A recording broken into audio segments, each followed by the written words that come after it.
in riots and in DC, and we were marching around doing weird stuff. And like, I was so in it that there was no way to like, what are you going to do? You just got to tread water and get out of it. So the most common punishment for like a senior executive in the FBI is that they get to retire. That's the most common punishment. And I was like, don't worry about 5 years. Like, I'm looking down 5 months, and in 5 months, if I'm still on the squad, I'm going to resign. So let me give you a great example of how crazy this could get. The joke is at the academy that it's like drunk monkeys throwing darts at a board, like where you're going to end up and what you're going to work when you get there. I had, 5, 6, 7, 8-year-long investigations into people, and there was no criminal activity alleged because that's not what we did. We didn't do criminal activity, which is really hard for people to grasp if they've never worked in this kind of sphere. So I'm investigating American citizens. You got to scrap the FBI because the FBI is the only one that does any of these punishments on themselves. Like they investigate themselves and they find themselves to be no big deal. Administrative punishment, retirement, still full benefits. I did some interviews in these criminal activities that were happening on the Air Force Base at Holloman Air Force Base because we had 10,000 Afghan refugees there, or migrants, or what do they call them? Parolees, I think, gathering information on American citizens with no allegation that they've done anything wrong. And even if they did, like, I wouldn't get to keep working it. They would give it to somebody else. So that sounds terrible to me. Name the number of white supremacists that you've met in your life. Like, I've gone looking for them professionally. But the FBI considers itself an intelligence agency first. That's its priority. And that's how it even describes itself if you go into our operations guide. I don't know what the outcome is. Like I hope the guy was doing something nefarious so that it made sense. But the odds are is that it wasn't that. He's let people that are scum up into the higher ranks up there that are giving him advice or they're making decisions on his behalf. And I think it's really bad. That's where the big money is coming from Congress. And by national security, I'm saying counterintelligence and counterterrorism. I'd been through a bunch of rigorous training before I got there, and I'd seen a lot of like pretty difficult stuff. I mean, I went through a combat dive program, which is the same sort of SOCOM standard. It doesn't matter whether you're a Green Beret or whether you're a SEAL or whether you go through the Air Force. So, I went through tough classes, and some of these people had never done anything physically hard in their life. So this was it for them. I mean, this was their Super Bowl. And that's pretty bizarre when you're looking around. So like we had a moment where there's this famous thing, they call them knuckle push-ups, which is essentially just doing push-ups on your knuckles. I'm not even sure if they're allowed to do them in the way they used to do them. So we just went out on this concrete pad and basically just held a plank, like the push-up position with our knuckles. I just kept hearing crying like all around me, like people just sobbing. It's like men, women, this was hard for them. So that's a thing. It exists. It's just, but when they take your background, they don't take your background into account when they assign you to a job. And that's kind of what I think I was getting at. We've got attorneys that, that they were in-house prosecutors or people that are like CPAs and they're assigned to a gang squad, like totally random. And then you got guys like me who, spent most of my life in the last couple of years outdoors. When I was a paramedic, I was obviously in an operational sort of role. I rode on an ambulance and I worked in a high volume ER for a year prior to popping into the academy, and they assigned me to like an indoor Chinese CI squad where all we did was look at online Fisa. It's totally illogical. Who's in charge? Like, how does the rankings work at the FBI, and how do you guys go about getting positions? They're just randomly assigned to people? Yeah, totally random. So the joke is at the academy that it's like drunk monkeys throwing darts at a board, like where you're going to end up and what you're going to work when you get there. And that's sort of the experience. That goes back a long ways. People just have always said that. It's like, you speak Russian and you're a prior cop. Like, wouldn't it be cool if you went and did white collar fraud? Okay, like not Russian gangs, you know what I mean? Like, but there'll be a Russian gang squad in the same office and they won't be doing it. And you'll go like, whoa, who figured this out? It's totally absurd. So you go and you work your probationary period. When I was assigned, Jim Comey was the director, and he had a policy that said all brand new agents must work criminal for their first, I think, year or 2 years while you check out and get through probation. So I was assigned to a non-criminal, non-kinetic CI squad, which is in violation of the director's policy. But the people in Washington, D.C. just figure that they know better and they do whatever they want. So you end up in this weird, bizarre world where it's like there's a policy that you're supposed to follow, but we didn't do it. So I never got any criminal time right away. And so my first thing that I could try to figure out to do was like, how do I get off this squad? How do I stop reading Chinese emails that I don't understand and I have to ask somebody to translate? And by the way, it takes sometimes as long as 6 months to get them translated. So I would just be like, this might be interesting. And then it'd be like spam. It's like, a cruise ship advertisement. And you're like, oh, I guess I don't care. It's absurd. Like on every level. It's just bizarre. So keep going, man. Just tell me the whole story. Where do we go from here? Like I don't even know what to ask. I want to hear it all. So I'm sitting in this office and I'm just looking at this stuff and I start asking questions because my first like maybe 6-7 cases, you just inherit them from somebody else. There was a guy on my squad who went to headquarters, and so he left me like all of his old cases. And they always talk about like the crappy cases are called dogs, and the really bad ones are called dogs with fleas, right? So you've got these different dogs, and you're looking at them and like, I had, 5, 6, 7, 8 year long investigations into people, and there was no criminal activity alleged because that's not what we did. We didn't do criminal activity, which is really hard for people to grasp if they've never worked in this kind of sphere. So I'm investigating American citizens who either had contact with somebody of interest or had done something that was suspicious, sort of. Or like one guy, he went to grad school with a legitimate Chinese spy, and that was it. That was what he did. And then he didn't list the spy on his SF-86, which is your federal background form. But he didn't list a lot of things on his background form. Like I'm reading it, and he's just like, like, where did you live in 2015 or whatever it is? And he's like, Denver, and it's like, who would know you in Denver? It's like Monica Crawford. And you go, oh, okay.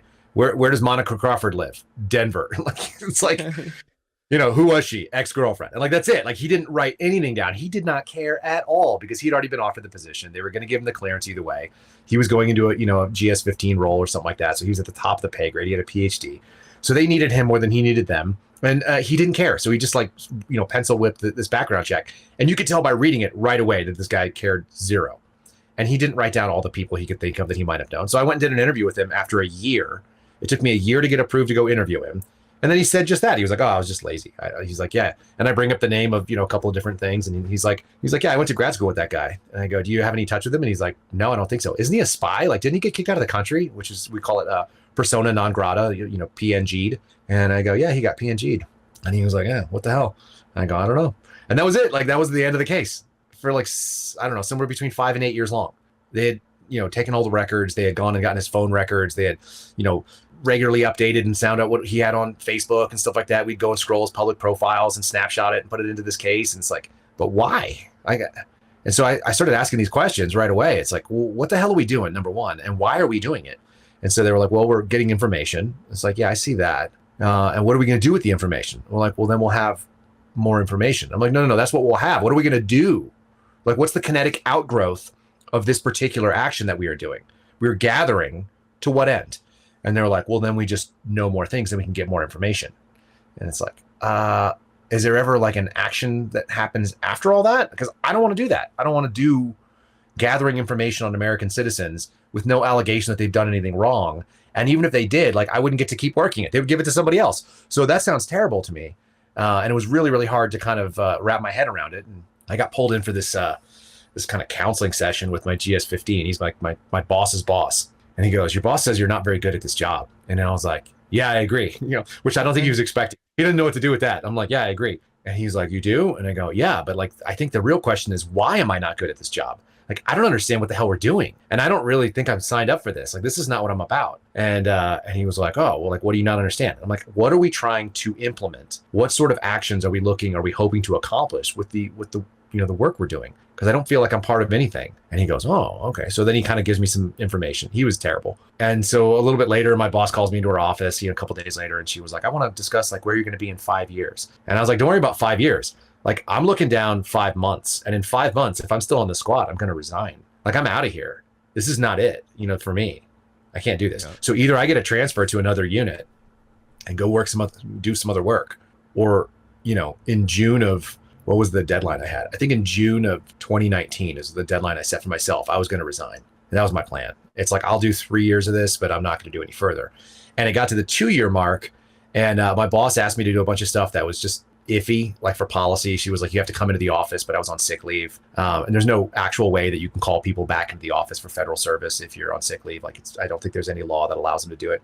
She told me she was going to, put some internal affairs investigation into me and fire me if I didn't. So I showed up, but like, my daughter was sick at home, and that was kind of crappy. So I started documenting all her kind of actions. And when I did, I brought it to our Office of Personal Responsibility, OPR, or Office of Professional Responsibility, rather. And I just said, look, some of the things she's done are just immoral. Some of it's just terrible management, and some of the stuff is like borderline illegal. I can't tell for a fact if it is, but it seems like it is, because there's no mechanism to do this stuff. And she's threatening me, and I don't like it. And so they go, well, where do you want to go? And I said, I just want to go to like the place nobody else wants to go, which is this surveillance squad. They've got an opening. I've already talked to the boss there. Like, I just want to go do work. I want to go help. Can I do that? And they go, yep. And literally 4 days later, I was transferred out. So that was the saving grace. And so I did that for 3 years.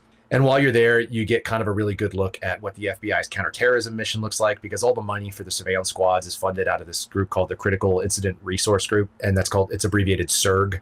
CIRG. SIRG owns like the hostage rescue team as far as the headquarter program goes. So we were answering to SIRG, we're answering to a headquarters unit, but we were also answering to the field. So we would do local cases on, MS-13. We would do white collar fraud guys that were scamming people out of money. We did some COVID fraud cases. We would do doctors that were prescribing, that were pill mills, that were doing like pain pills, like you name it, we did it.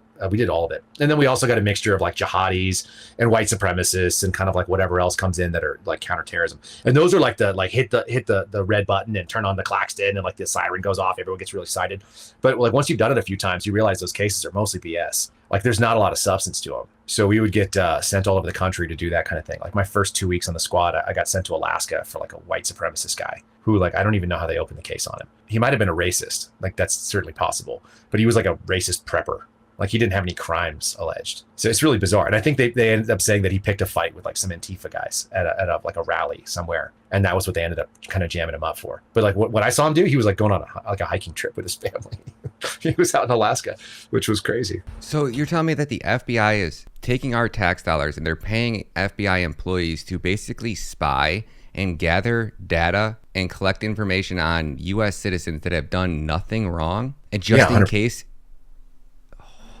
Right. Some of these cases, like I said, they're called contact cases. So that's it's literally that you had a foreign contact. So let me give you a great example of how crazy this could get. When I was in Las Cruces, I got transferred over to the National Security Squad against my wishes. I actually had been read out of some of the national security programs, so they couldn't do that to me. And they did it anyway. It was one of the retaliations for me being a whistleblower, I think. Or for me not taking the COVID shot. Like, who knows? Like, who knows what their logic was. But they did something that they shouldn't have been able to do because I didn't have the read-ins to be on the squad. And one of the cases that they were working there was like a guy, in like not too much detail, but he had made a phone call something like 2 years ago that was tied to either a Russian consulate or a Russian embassy. I'm not real clear on what the actual like tie-in was, but he had some sort of tie-in to this Russian entity. And that was it 2 years ago. And so we opened a case, ran all of his records, and they had some surveillance on him at some point. And we're legitimately talking about watching someone because they may have dialed the wrong number. Like they could have been calling for a pizza or like a friend who lived in New York and just got a digit wrong because it wasn't a long enough phone call for anyone to tell what was going on with it. And then they had a 2-year case on him. I don't know what the outcome was. Like I hope the guy was doing something nefarious so that it made sense. But the odds are is that it wasn't that. And there was a really, really good, it was better than 50-50. It was probably like 75-25 that there was nothing going on at all. There was no real tie-in. So we're looking for work in the national security space all the time. There's plenty of work to be done. They're just looking for work like this because this is what's been prescribed by headquarters, that these are the priorities. And that's really scary stuff. Like it's totally bizarre. My head's kind of getting blown right now with the amount of sex trafficking and child abductions and yeah, there's all kinds of federal crimes that are not being addressed, right? There's tons of them. And then what is being addressed is that we have predetermined that white supremacy is a big problem. So we're going to go follow all these guys. Like, I mean, name the number of white supremacists that you've met in your life. Like I've gone looking for them professionally and it's really hard to decide whether or not they are. Like they may be like a-holes, but I just don't think they're just like, are they breaking a law? Because you're allowed to be an a-hole in this country. It turns out that's like one of our fundamental freedoms in a lot of ways. I don't know. So they're spending resources on these kind of things. And like you say, there's child trafficking that happens. There's some legitimate bad. There's some really, really good things that are being done by the FBI. But some of the resources, and a fair amount of them, are being, we had 80 plus salaries that were, and then you figure they're all probably 6-figure. So you spent $1 million on just salaries, not to mention whatever, resources and everything else they're doing,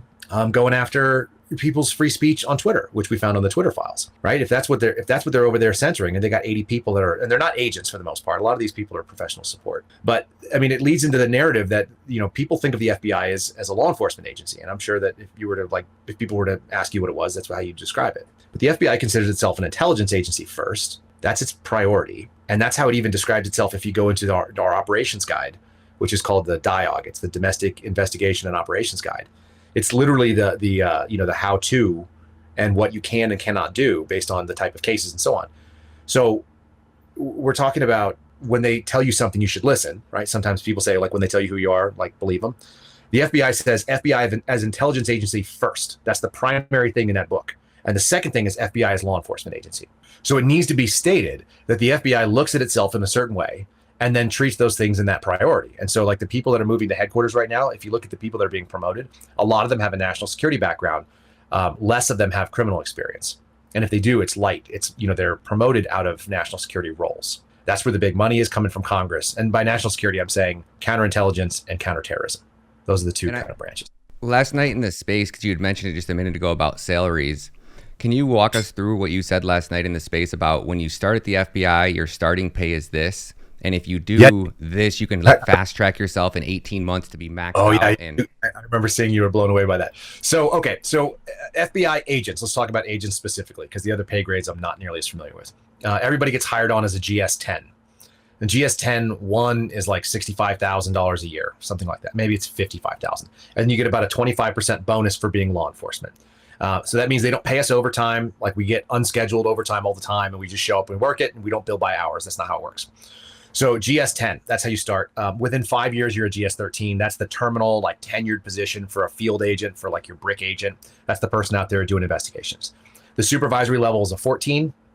They get paid a certain amount. And then a 15 is the second line supervisors. That's the top of the GS scale. That's going to be an assistant special agent in charge. The way that you can get promoted is every year you get promoted like a step. So, I was a GS-13-1 in 2021, and in 22 I should have been promoted to step 2. It's 13-2. People can go look these up. These are public documents, public payroll.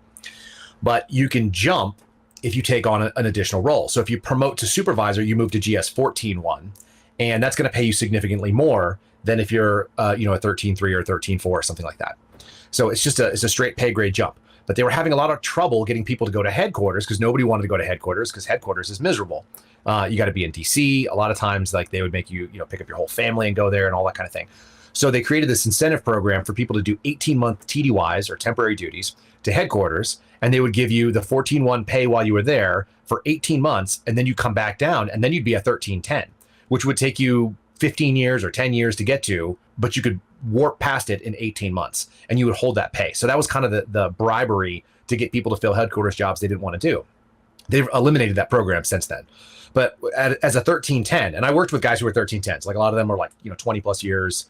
Some of them had taken advantage of these headquarters things. Some of them had done a natural progression where they had taken like a squad supervisory role and done it for, as long as you do it for 2 years, you get to keep the pay, I think. You never make less. Once you start making a certain amount of money, like you've ratcheted that pay grade up. I'm trying to do here. So we ratcheted that pay grade up.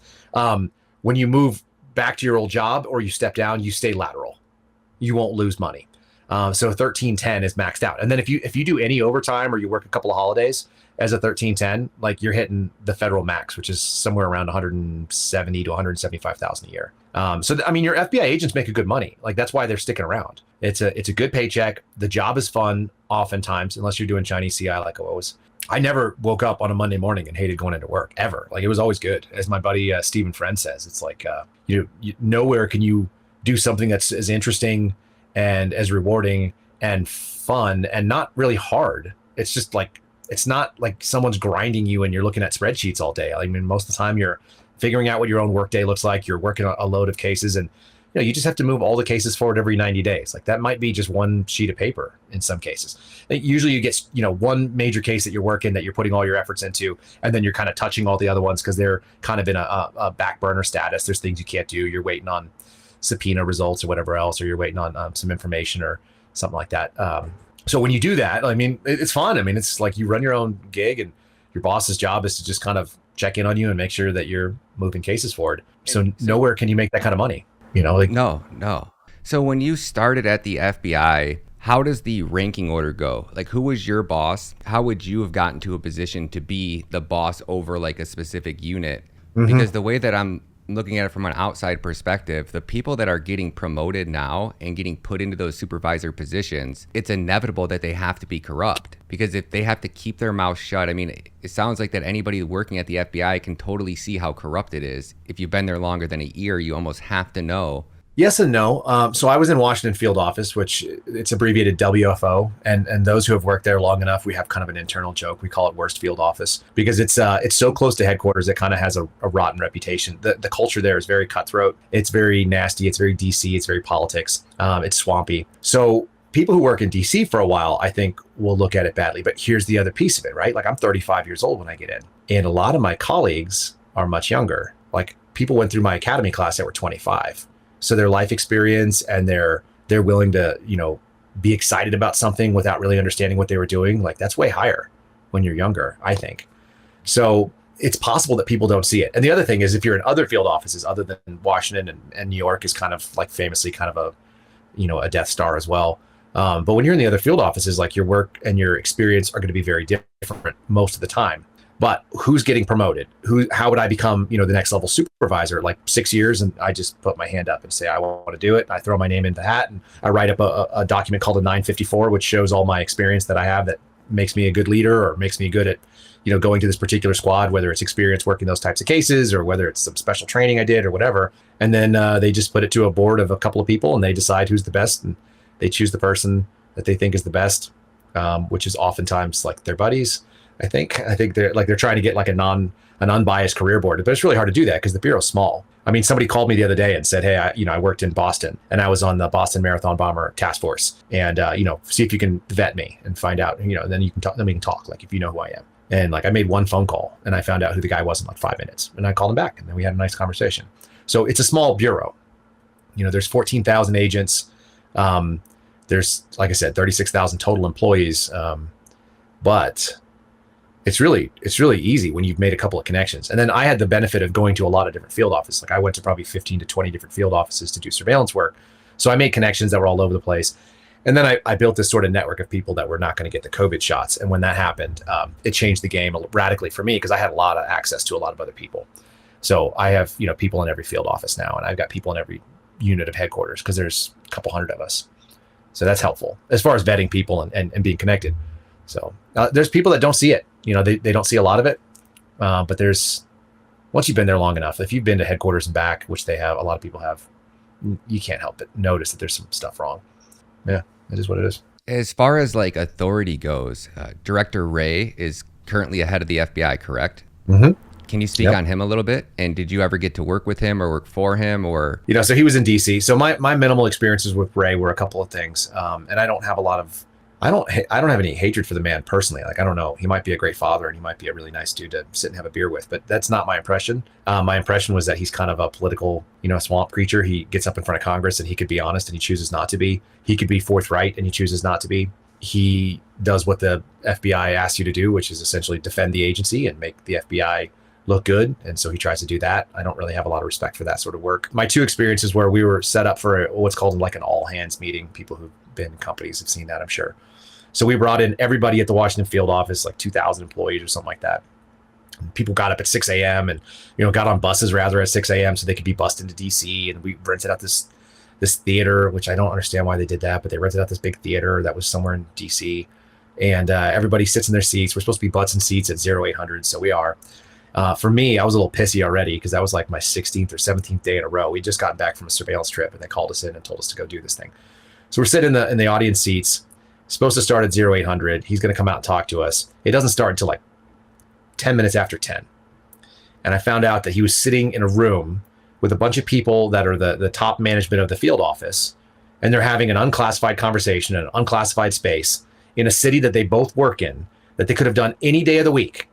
But he just put it all on pause and made 2,000 people wait for him while he had a conversation with like 5 people who are the top level managers of the office. And like, essentially they don't do anything. Like they don't do anything that's kinetic, and we didn't need to be there. So I thought that was like really in poor character. I thought that was pretty weak. And the second time he came in and spoke in the conference room for our field office, it was 20 or 30 people sitting in this little room, and we were waiting for Chris Wray, and he walked by me, and I didn't even know that it was Chris Wray because like he's just not a person of high gravity. The only reason I knew it was him is because his security detail went by, and I know some of them, and I was like, oh, okay, I guess that was Wray. Weird. Like when you're waiting for someone and they walk by you and then you don't recognize that that's the person, like it just, I don't know. It just doesn't make a big impact on me. So I think he's just a placeholder. A lot of people think he's kind of an empty suit. Like I said, might be a really nice man. But when it comes to what he's doing, he's let people that are scum up into the higher ranks up there that are giving him advice or they're making decisions on his behalf. And I think it's really bad. So I'll say that very publicly. I'm shocked. Like I have people that are retired agents call me up and they're like, when is Wray going to resign, do you think? And I was like, I don't know. And I said, maybe the next 6 months. And they go, I think the next 4 months. And I go, yeah, I think he's trying to go as long as he can. I think he just wants to try to get 10 years if he can do it, because that's the term. And if he can make it to 10 years, he's going to, he'll walk out and go to some law firm and make $10 million a year or something like that as a senior partner. And that'll be what he does. But I just, like, he doesn't command any respect from me. He let an agency that had some credibility just fall apart, and he could have gone in there and just been radically transparent and tried to fix it. With what happened after Comey and some of the issues that we had there, and we didn't see that. We just saw business as usual. Keep your head down. Try not to comment. Like, where the hell was he during 2020 during the Antifa riots? Like, nowhere. Was he out making a statement like, this is unacceptable, we're going to fix this? No, he was hiding. So, and even if he wasn't hiding, he was probably funding it. He was probably funding Antifa. Like everything that we're watching with the. I don't know that that's the case. That doesn't make sense to me either. Like, it's so much easier for things to be, like the evil of that people engage in, I think is much more simple than what we would love. Have you read I assume you read the 1,000-page FBI Whistleblower Report. Are you on that? Yeah, I am. Sorry. Yeah, no, I traveled. I was on the road for 3 weeks and I picked up this cough, which is terrible. Yeah, I read. So the first 55 pages of that report are the only pieces that has any documents. The rest of them are all appendices. And my whistleblower group is mentioned in there a lot. A lot of the stuff that we disclosed. And so I can verify that it's correct. So the 1,000 pages, I think they just wanted to release 1,000 pages. It's all the appendices and so on. But yeah, it's legit. That's a legit report. I went and did a small video kind of response to it when it came out, and I wrote a little like an op-ed, but I ended up not sending it anywhere. But it's accurate. What Jim Jordan's people are reporting is what we have reported to them. That's great to hear. Thank you for confirming that. Yeah, sure. So at what point were you at work when you really were like, okay, I am debating about becoming a whistleblower? What was like that final straw where you're like, I can't sit by and take this anymore? So, I mean, it kind of goes to two things. So number one, I saw some things that happened when I was on the surveillance team where the way that they were categorizing our hours was wrong. Most FBI agents cannot work scheduled overtime because they don't get scheduled. But my team actually got scheduled, and we got scheduled all the time where we should have been paid overtime, and the Bureau just doesn't do it that way because it's inconvenient and it would cost them more money. That's not to say that some FBI agents don't get overtime, like the director's detail always gets taken care of, and they make a ton of, they max out the federal pay scale, even as a 13. But my team did not, and I thought that was wrong. And then the real problem, there's two parts of it. One, I figured the FBI owed me somewhere between $20,000 and $50,000 in overtime for a couple of years, and that's like something, It's like I wasn't crying about the money, but it's bad ethics to not pay people when under federal employment law when you're literally the Federal Bureau of Investigation. That's part one. And the second thing is that there was a real danger in the way that we were categorizing things, because my team would regularly, the way that our timesheets work, it's on a system called Kronos, or most people probably know the company Kronos. We use an internal version of their product called WebTA, and you bill all of your hours like an attorney does to a certain category of cases, and then you have to log which days you actually work those hours. And so you got to, within 7 days, you got to have 50 hours worth of work as a FBI employee. Or as an FBI agent, rather. And so in our case, we would work like sometimes 12 or 15 days in a row because we'd be on the road doing surveillance, and you don't want to break continuity, and you don't want to, you're on a trip getting paid per diem and hotel. Like, they didn't pay to go be on vacation, although some of my folks did that. So you don't take your weekends, you just work because that's the right thing to do. And the team is scheduled to work. So when that would happen, we would regularly have to fill out a surveillance report saying we were watching somebody, and at the same time, swear to test that we weren't working on our timesheet because it would only allow us to fit in 5 of those 7 days. We couldn't put in a 6th or a 7th day. It wouldn't allow it, particularly not as overtime, which is what it was. So I send a letter, via an attorney to the Office of General Counsel and let them know, like, hey, this is a problem. The real problem would be is if we witnessed something or saw something while we were on surveillance on a day that we said we weren't working, that they would, get the surveillance report, they'd pull our timesheet, and they would say, well, Agent Seraphin, it looks like you claim that you observed my client doing this thing, buying a weapon or whatever it was. But it also says on your timesheet that you didn't work on that day. So when were you lying? On your surveillance report observing my client, or when you were filling in your timesheet? And I go, oh, it's on the timesheet because that's when I was lying, Yeah. And then they would go, all right, so what other things did you lie about? And now you have Giglio material, which is basically a requirement that you have lied under oath because we swear and attest to our timesheets. And so every single surveillance team was under this problem on it sometime. And it's just a big issue. It's like, you got to pay people overtime. You got to let them be able to run the timesheet the way that they're actually reflecting their hours, or get rid of it. Like, I don't need to log my hours. I don't care. That would be fine. They do it so they can tell Congress how many hours on any given type of case or any type of category of case that we work. So that was my first thing. That was probably in 2019. I heard nothing back. They just ignored it. That's just kind of, it's like, well, what am I going to do? I'm not going to cry about it. I've let them know what I think the problem is. And if it's a problem ever and some defense attorney is enterprising and wants to pull, timesheets, then they will. I think that's fair. I think that's what due process is about. And if the Bureau is so ignorant that they're not going to go and fix it when it's so obvious, then so be it. So that was number one. And then 2020 was a real weird year for us. Like I was on the road for something like 120 nights. I spent 30 days on the Blackfoot Reservation up in Montana, or just off the Blackfoot, and working on the res. And then I did, a bunch of weird surveillance stuff. Like I think in December of 19, we went down to what was that place called? Pensacola, where there was a shooting at the naval base where these Saudi airmen were involved in killing some Americans. And so we got there and we observed the Saudis that were still on the base, and kind of babysat them for a little bit and kind of eyeballed them to see what they were up to. And I think they all got deported and ended up back in Saudi Arabia. So that was weird. And then we had all the lockdowns got started. I was on some counterterrorism cases in a couple different cities, which I don't know if they're ongoing, so I won't say too much about them. But, I remember being in Albuquerque when they shut down New Mexico. Like I was in a Marriott and there were 25 people in the Marriott because I kept seeing the same people in the lobby. And I would go up to the guy at the desk and I go, hey man, how many people? Like, what's your occupancy like? And he goes, oh, it's 25. And I go, percent? And he goes, no, people. And I was like, oh, that's why I keep seeing the same people. We were so busy during 2020, I didn't really have an opportunity to do anything or see anything that was crazy other than, I was in Portland. I saw the way that the FBI handled Portland. It's bad. It's not good. I've talked to Andy Ngo about it. We were deliberately allowing people to continue doing the things that they were doing there, even though they were building cases. They couldn't even get the case agents in Portland to work on Antifa cases. So they were bringing people in temporary duty from outside to go do that. That was crazy. But, that whole year was kind of nutty. We were in riots and in DC, and we were marching around doing weird stuff. And like, I was so in it that there was no way to what are you going to do? You just got to tread water and get out of it. By the time I got my chance to go to Las Cruces and I put in for a transfer, I was trying to get out of DC aggressively. We had a chance to move to New Mexico. And when we did, I had just had a brand new, my third child, my son was born in March of 21. And he was in the hospital still, and we got orders to sell our house and move. And we had 90 days to report to New Mexico. So that was kind of crazy. When we got there, I kind of thought I was out of the vortex. And so maybe I could just settle down and just be an FBI agent and just investigate crimes. I moved out there to do criminal work. I was on a criminal squad, and I got assigned by I got two options. They said you can work public corruption or you can work the Indian reservation, and nobody wants to work the res. And I was like, oh, I want to work the res. That's what I'm all about. I'm into it. So there's a lot of death investigations that are involved in that, mostly suicides. There's some sexual assaults. It's like any major crime that is beyond what a patrol officer is going to handle. They go to an investigative role, and we're like detectives in any local police department. It's kind of a cool gig. Nobody really wants it in the Bureau, but I think it's awesome.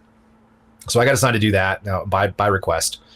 And so that was fun, sort of. I mean, it was like I was going out and I wore there's my cowboy hat, right? I wore my cowboy hat and I wore my my boots, and I just rolled out on the res, and I had a gun belt on most of the time, so with a badge so people could see who I was. And it's very different than being an agent where you're concealing all the time, and they know who you are. You're the only guy out there that looks like that. That's going and investigating crimes. And so they're bringing crimes into the police station, which is run by the BIA in that case. And so that was cool. That was kind of a neat job. But right away, I got there officially. I started in, I think, May or June. I was in Las Cruces starting in May of 21. So 90 days later.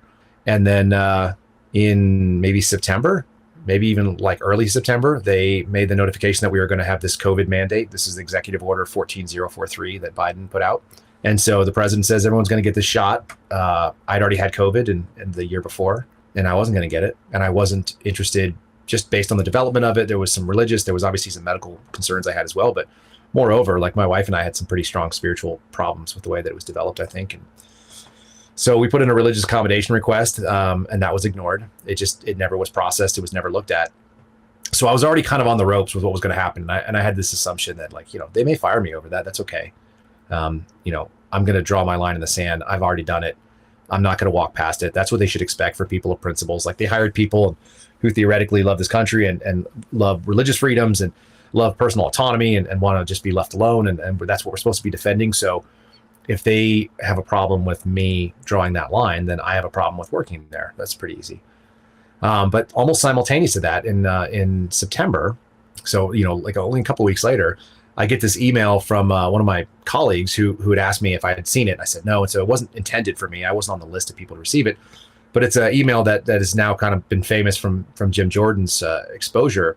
that said that the FBI was creating a threat tag called EDU officials that would be used to evaluate, credible threats of violence against school board members and members of, public school staff and so on. I follow the news pretty religiously, so I already knew what was going on here. I already knew that the National Association of School Boards had asked the White House. The White House had asked Merrick Garland. Merrick Garland had just testified in front of Congress saying that they were not going to be using counterterrorism resources or Patriot Act tools against parents. And then we get this email, and the email says that's exactly what they're going to be doing because it came from the assistant director, Carlton Peoples, of counterterrorism, and it was co-signed by the criminal division, which is where it should have been in the first place. But the fact that the email was written by counterterrorism division tells you exactly what you need to know, that it's a counterterrorism threat and that they were following through on this political sort of hackery. So that was the end for me. Like I made an appointment and I was in my congresswoman's office 5 days later with that letter and some other things too. I mean, while I was there, like we had some additional duties. I was, overseeing, I did some interviews in these criminal activities that were happening on the Air Force Base at Holloman Air Force Base, because we had 10,000 Afghan refugees there, or migrants, or what do they call them? Parolees, I think. We had another 10,000 at Fort Bliss. So my little office that had something like 12 or 13 FBI agents total and 2 supervisors was responsible for 2 significant populations of Afghan parolees coming in from Afghanistan, like over 20,000 in 2 different locations. And, one run by the Army, one run by the Air Force. So we get called out there for serious assault. We get called out there for allegations of rape and so on. I got called out for one. It was a young boy who he was miscategorized as being a 19-year-old. So he was being stored with grown men, but he was really 17. So he's a minor according to our laws. And so he should have been with children or younger people. And he was being essentially groomed and sexually abused by like 35 members of the KPF, which is the Coast Province Force, which is a militia group out of Afghanistan that worked with the CIA. So they were allowed in, but they were just like, they have a culture of like raping little boys, young boys. I shouldn't say little boys. I mean, he was 17. So they just grabbed him. They grabbed him in like Dubai, or they grabbed him in Germany. I can't remember exactly the details at this point, but they grabbed onto him and they just said he was one of theirs. And so they just told everybody he was 19. They separated him from his brothers. They're a bunch of like freaking killers. Like they spent their whole adult lives, fighting a war in Afghanistan. So they're tough. They're not to be screwed with necessarily. And they just took this guy in and they were surrounding him. They always had like a couple of guards around him inside the little camp, the Afghan camp, which is a bunch of tents and little cots and stuff laid out, like a refugee thing, or like a Red Cross setup. So I saw some of that stuff, and you're just like, it's all bad. I talked to my congresswoman's people about that as well, a couple other things, but it's like when you start seeing all this foolishness and then nobody is stepping up and doing the right thing about it, it's like, well, are we part of the problem? Are we allowing this to go on? And so you got to start talking at that point. So that's when I started talking. That was it. Man, Kyle, thank you for really thank you for speaking out, because you're going to inspire so many more people to come forward. I was trying to say that exact line that Heather said last night in the space. I don't know if you remember it, but it was something along the lines like, if anybody else that's at the FBI that still has a heart and still has a conscience, now is your time to come forward, because the people are organizing. We are coming together. We are going to demand that every single last one of you is held accountable. So you're either with us and you're fighting for the good fight, or you're going to be held accountable with the swamp. There's no ifs, ands, or buts about it. So either come forward now, speak up, and hold on to the last bit of dignity you have, or you stay silent. Well, can we go into a little bit about the FBI colluding with big tech? Yeah, I mean, I've got what's been going on in the Twitter files. That's what I've been following. But obviously, I have a better perspective on what those things mean and who those types of people are and what sort of authorities that make sense. One of the other whistleblower activities that I was involved in is I shared a document that showed the FBI's what they called election crimes cheat sheet, which was basically just like a shortcut to figure out, what was an election crime. But the people that created this, which was the Public Corruption Intelligence Unit out of DC, listed misinformation and disinformation as federal crimes. By the way, they didn't cite a statute because there is none. That's actually not illegal. So that's part of the mindset. But what we saw, I think yesterday's drop was really, really important. It showed us exactly, what Taibbi was trying to lay out. And full disclosure, I've told people this a few times, but Taibbi reached out to me prior to doing the Twitter drops. He didn't even have that opportunity in front of him yet. And we had like a couple of long form conversations about some of the things that you and I are just talking about right now. The fact that the FBI is an intelligence agency and sees itself as such. So when this stuff came out, he's thrown a couple of documents our way to look at and to see whether or not, what we thought of them and things like that. But his drops are very well curated on purpose. Like, he's telling a story you can't just put all the information out there. Nobody could process it. I mean, it's difficult to process even the way it is. So what was the story? The story is that in 2016, 2017, there was an allegation basically that came in from the left side of the political aisle that the Democrats were claiming that there was Russian interference and that's the only way that Trump could win. And some of us remember that being the case.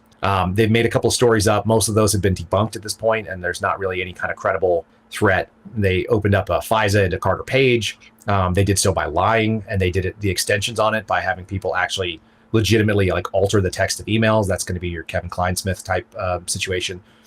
So we've got a bureau that not everybody is going to see what they're doing. Like if a FISA gets approved, it gets approved. That's on the judge, but it's really on the people that submitted it. But that's only a couple of people. That's not going to be the people that are working on the FISA necessarily. It's not going to be the agents who are actually reading the FISA material and generating that case. So a lot of times they may be in the dark with this. Can I stop really quick, Kyle? Can you explain what a FISA is? Because I know everybody's going to be asking that. A FISA is something that is it's a search warrant that's authorized under the Foreign Intelligence Surveillance Act. It is authorized by a secret court known as the FISC, the Foreign Intelligence Surveillance Court, and it is an ex parte hearing, which is to say that the other side is not represented. Only the side who is actually making the argument. So it's FBI only. You don't get to defend yourself. You don't even know that it's happening. And it's essentially designed to stop spies and foreign intelligence services and people that are under direct control of a foreign power, including, we've expanded it to include ISIS and some of the other sort of like terrorist threats and stuff. I think the entire State Department, confirmed terrorist activity group is on there. But there has to be a foreign nexus. And so you go in and you document, and it's an extremely rigorous process to do a full FISA. And FISA is just what we call the search warrant. The search warrant gives you access to all kinds of tools that you wouldn't have in most search warrants. It's very similar to what people would know as a Title III wire. That would be the criminal analogy to it. The FISA, you can put wires in houses. You can capture a phone and do full intercept on communications and text messages and stuff, assuming people aren't using encryption and things like that. But there, you basically have access to the full suite of tools. And it's very invasive. I mean, that's the goal of it, is to be able to stop and catch spies or people that are under the influence of a terrorist organization and going to execute some sort of action here. They did that against Carter Page, and he was obviously associated with the Trump campaign. So they were, looking at when Trump was talking about them spying on his campaign, and in many ways he was correct, right? I think that's all been kind of proven out. And it comes out of DC. Anyway, so like the way that FISA works is that it's very aggressive. It's very intrusive on purpose. And it has to be this sort of one of two things. Either you're being responsive and working for a terrorist organization, or you're responsive and working for like a foreign nation. And it's supposed to be really hard to be able to pull that, together and show. You've got to be able to document every single fact. Like somebody was telling me that like one of the they have a thing called the Woods file, which is kind of the check on this stuff. The Woods file is literally this huge binder that goes and refers to the affidavit that you are swearing out in the FISA court.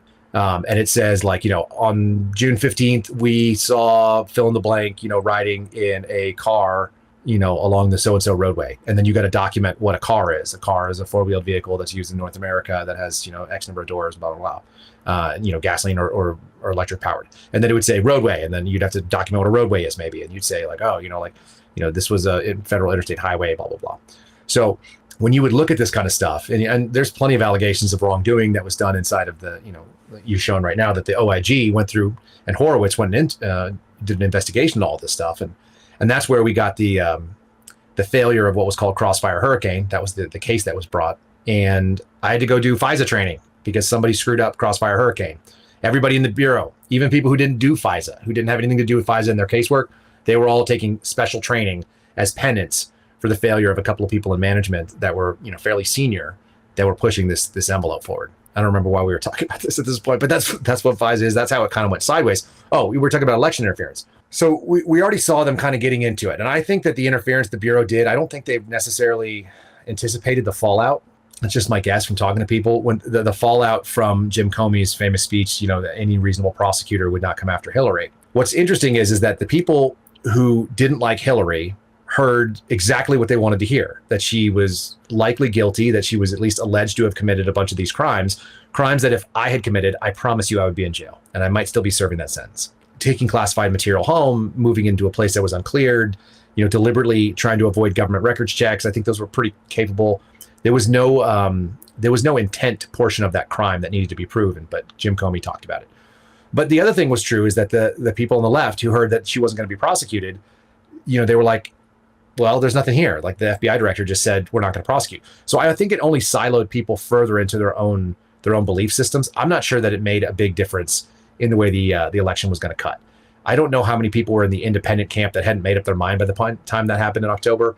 But I know the Bureau was scared of doing it again, or at least they claimed it. So they buy into this Russia piece, right? Like they're concerned about what's, whether the Democratic Party was correct. Was there actually Russian interference? All this kind of thing. But here's the thing: when you're an intelligence agency and you're looking for funding and you're looking for mission, and I told you, like a lot of these things, like we have garbage cases that are not really that good. There's good ones too, but there's plenty of bad ones. And if that's the case, like good ones are really important because that's how you build your reputation. That's how the agency stays relevant. So it'd be really good if there was some Russian problems for the Bureau. Just like, if you're a homicide detective, you don't want people to be killed, but like if you don't have work, you don't have a homicide detective. Does that make sense? Yep. So in this case, I think we're looking at something where it's like, well, we need a Russian threat. We have a lot of people assigned to Russia. So let's get them out there, doing the work.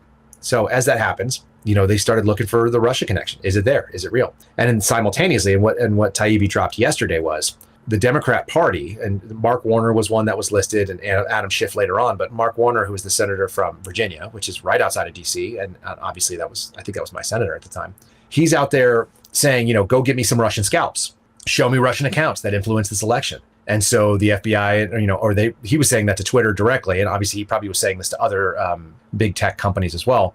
And so when Twitter came back, they said, well, we got 22 counts that we suspended. We looked at 2,700, but there's only 179 that were possibly suspicious, but we can't confirm. So they're kind of on our watch list now. But, he's talking about 10% and then a suspension rate of like 1%, which was not enough for them to confirm their narrative.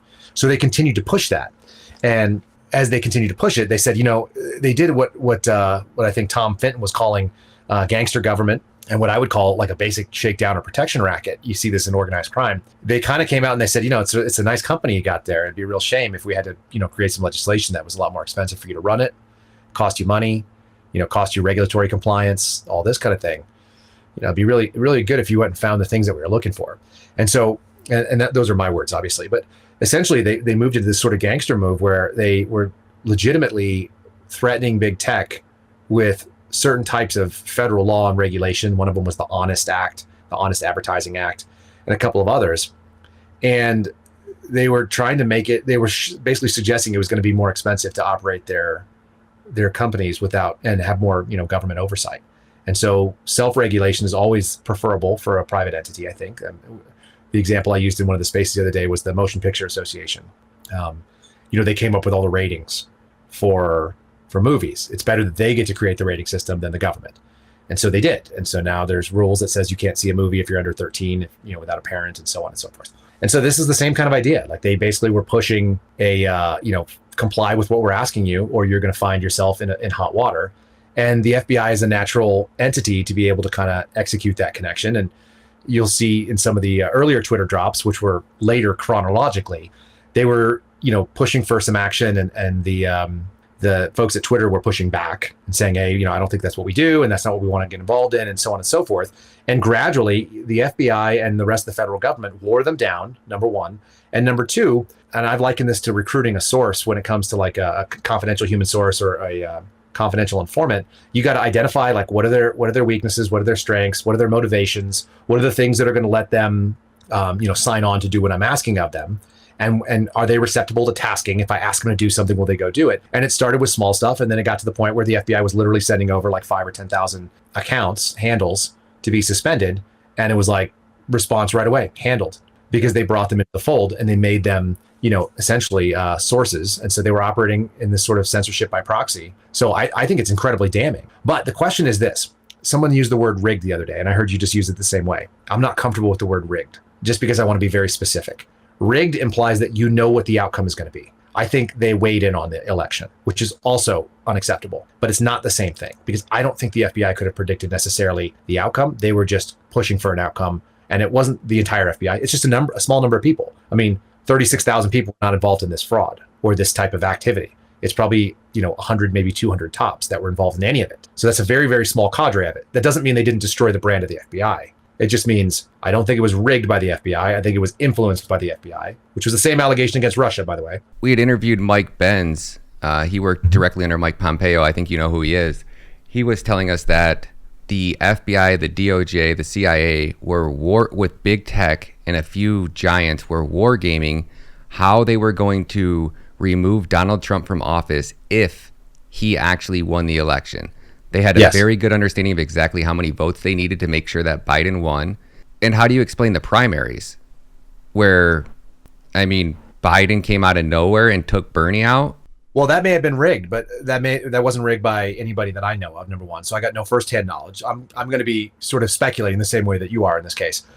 I agree that it seemed like there was a lot more public support for Bernie, which is bizarre, but it is what it is. I just, I don't see him as being a flag bearer for this kind of country that I've lived in my whole life. But so be it. Like, it's a marketplace of ideas. If he's marketing those ideas and, angry Uncle Bernie is the guy, then that's the guy. I tend to agree that there's probably a probability that there was some thumbs on the scale in the background when it comes to the Democratic National Committee and what they had done, because I watched all their debates. I watch all the debates. I want to know what the adversary is saying too, because they're antithetical to a lot of the things that I think are really important. You can tell I keep a rifle right next to me. I think the Second Amendment is really important. I don't want the government infringing. I know that the Second Amendment is not guaranteeing my rights. It's guaranteeing the government's inability to come after my rights, right? So I don't want people that think that they can vote away my freedoms to be in charge of anything. So I watched their debates, and like I said, I don't know who won or not won, but I don't think Biden was particularly strong. And so is there a likelihood that the DNC is a nonprofit, as far as I can understand, right? They're run as a nonprofit entity. They're not a government agency, that's for sure. So whatever they do is whatever they do. And whatever candidate they put forward, like a lot of Americans would say the game is rigged already. I tend to see it that way, that they're going to pick the candidate that they want and that they think is most marketable to the most number of people. And, Donald Trump being up in winning the primary over there was its own animal, and Biden as well.